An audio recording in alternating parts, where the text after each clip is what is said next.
তীব্র গরমে ছন্দপতন শ্রমজীবী ও নিম্ন আয়ের মানুষের স্বাভাবিক জীবনযাত্রায় সবচেয়ে বিপাকে পড়েছেন খেটে খাওয়া নিম্ন আয়ের মানুষ। আয় কমে গেছে, অর্ধেক আয়ে জীবন চালাতে হিমশিম অবস্থা তাদের। সূর্যের প্রচণ্ড তাপ, পুড়ছে দেশ, পুড়ছে নগরবাসী। তবুও তপ্ত দুপুরে জীবন যুদ্ধে খানিকটা ভালো থাকতে প্রতিকূল পরিবেশ উপেক্ষা করেই ঘর থেকে বাইরে বের হয়েছেন জামাল মিয়া।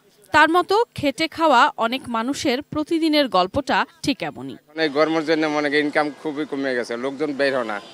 এখন যার বেশি দরকার সেই বের হয়। জিরা টানানো লাগে, আস্তে আস্তে বাতাসে বসে বইয়া ঠান্ডার মাঝে দেখে মাইরে আবার ঠান্ডার মাঝে বসে টানানো লাগে। গত কয়েকদিন ধরেই বইছে তীব্র তাপদাহ। বেলা বাড়ার সঙ্গে সঙ্গে বাড়তে থাকে অসহনীয় গরম, অতিষ্ঠ জনজীবন।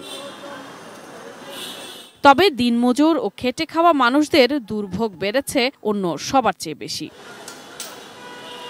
প্রচণ্ড গরমের কারণে সড়কে মানুষের আনাগোনা কম, দীর্ঘ সময় কাজ করতে না পারায় আয়েও ভাটা পড়েছে।